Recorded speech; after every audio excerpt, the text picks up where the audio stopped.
Hello friends, welcome to my YouTube channel dynamic GS by Balbir sir. और आज हम पढ़ने वाले हैं बहुत ही इम्पोर्टेंट टॉपिक जिसका नाम है सस्टेनेबल डेवलपमेंट गोल्स। तो चलिए स्टार्ट करते हैं।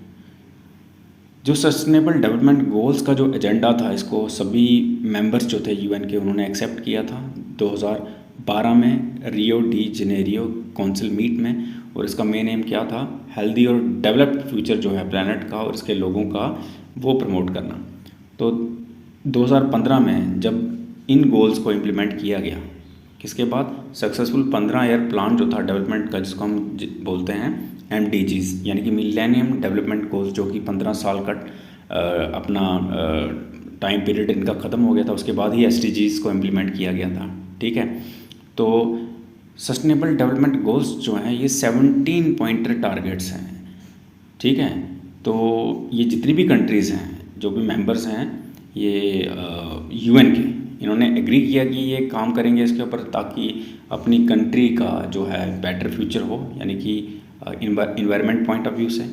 तो ये 17 गोल हैं और इसमें 17 गोल्स में 169 टारगेट्स हैं। तो मैं फिर से रिपीट कर देता हूँ, इसमें 17 गोल्स हैं, 169 टारगेट्स हैं और 304 इंडिकेटर्स हैं, जैसे कि प्रपोज किया है इसको UN जनरल असेंबली के ओपन वर्किंग ग्रुप ने, जो किसके ऊपर काम कर रहा है? Sustainable development goals. और इसका टारगेट है 2030 तक, यानी कि अभी 2025 चल रहा है, तो ये 5 साल और लगा लो, क्योंकि 15 में इम्प्लीमेंट हुए थे।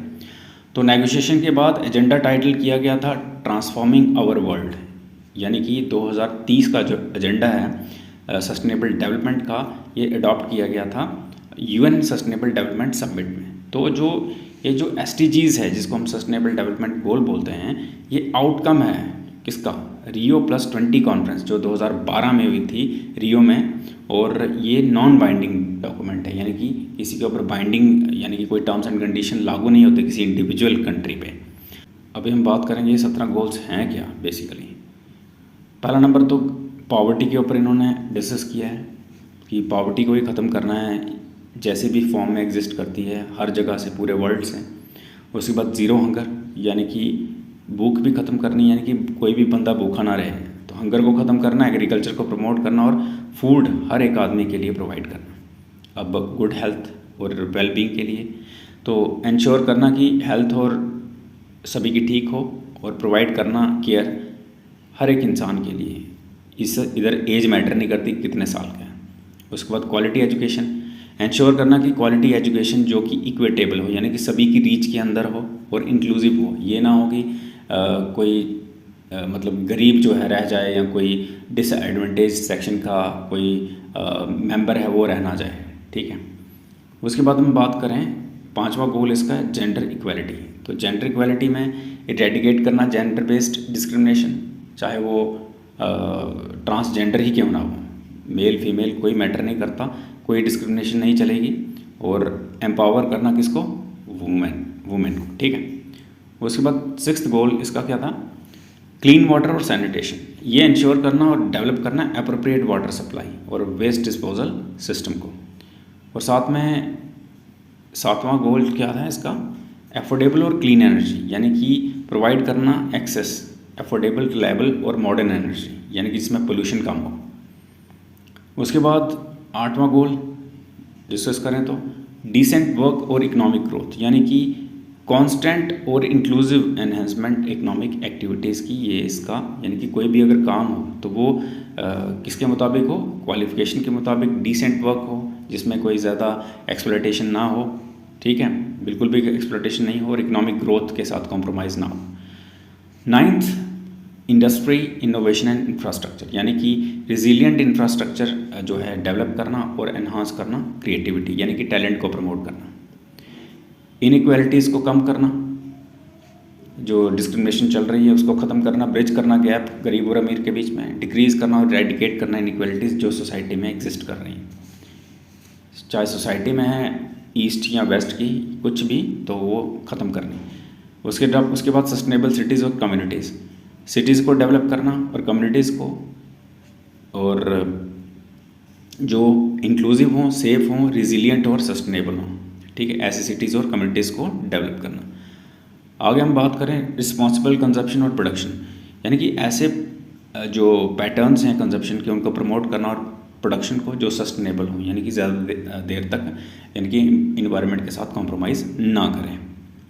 उसके बाद क्लाइमेट एक्शन की जो 13 नंबर पे टारगेट है, यानी कि ये जो गोल है, इसमें अर्जेंट एफर्ट्स करना, कोशिश करना ताकि क्लाइमेट चेंज जो हो रहा है इसको हम कॉम्बैट कर सकें और उसके जो इफ़ेक्ट्स, जैसे हमने बात की ओजोन के बारे में कि ओजोन होल बन रहा है तो ओजोन डिप्लीट हो रही है, तो ऐसे ही एक्शन लेना क्लाइमेट के रिलेटेड। जो ग्लोबल वार्मिंग का कंसेप्ट है जो हमने पढ़ा है, जिसमें कि हमें पता है कि कैसे CO2 ट्रैप कर CO2 जो है वो हीट को ट्रैप कर लिए, तो ऐसी चीज़ों को कंट्रोल करना थ्रू क्लाइमेट एक्शन। उसके बाद लाइफ बिलो वाटर, अब ऐसा नहीं है कि सिर्फ लैंड पे ही है, पानी के अंदर भी लाइफ है। प्रोटेक्ट करना और मैनेज करना ओशंस को, सीज़ को और मैरीन रिसोर्सेज को। अब लैंड के ऊपर बात की है, कंजर्व करना और प्रमोट करना sustainable use land based ecosystems का। अब हम बात करेंगे 16th गोल की। तो 16th गोल क्या है? पीस, जस्टिस और स्ट्रॉन्ग इंस्टीट्यूशंस। अब ये स्ट्रॉन्ग इंस्टीट्यूशंस क्यों बोला इन्होंने बोला है कि ऐसे इंस्टीट्यूशन होना चाहिए गवर्नमेंटल जो सपोर्ट करें अचीवमेंट इसका पीसफुल और कंस्ट्रक्टिव सॉलिड सोसाइटीज़ का। ठीक है। उसके बाद लास्ट गोल है पार्टनरशिप्स। किसके लिए? पार्टनरशिप किसके लिए? गोल्स के लिए।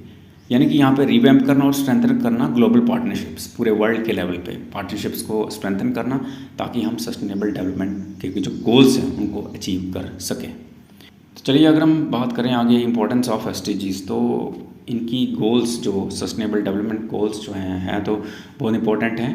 तो एक बेटर फ्यूचर बनाने के लिए हमारा जो आने वाला टाइम है उसके लिए बड़े इंपॉर्टेंट हैं। तो क्यों ये इंपॉर्टेंट है, तो चलिए हम पढ़ते हैं। तो पहला नंबर तो एक यूनिवर्सल रिस्पांस जो है ये हमें मतलब कि मदद देगा कि अलग अलग इश्यूज़ जो हम फेस कर रहे हैं वर्ल्ड लेवल पे, तो एक यूनिवर्सल रिस्पांस रहेगा हमारा, तो इसलिए ये इंपॉर्टेंस रखते हैं SDGs। उसके बाद एक बैलेंस रहेगा इन्वायरमेंट सोसाइटी और इकोनॉमी के बीच। ठीक है, तो ये बनेगा बैलेंस। ठीक है। उसके बाद इन गोल्स को अचीव करने के बाद नेचुरल सोर्सेज जो हैं वो क्या हम कह सकते हैं वो सस्टेन रहेंगे। तो उसके बाद last but not the least importance, eradicate करना पॉवर्टी को, ये हमें मदद देंगे पॉवर्टी को इरेडिकेट करने में और साथ में प्रमोट करेंगे डेवलपमेंट। तो आज के लिए इतना ही, धन्यवाद।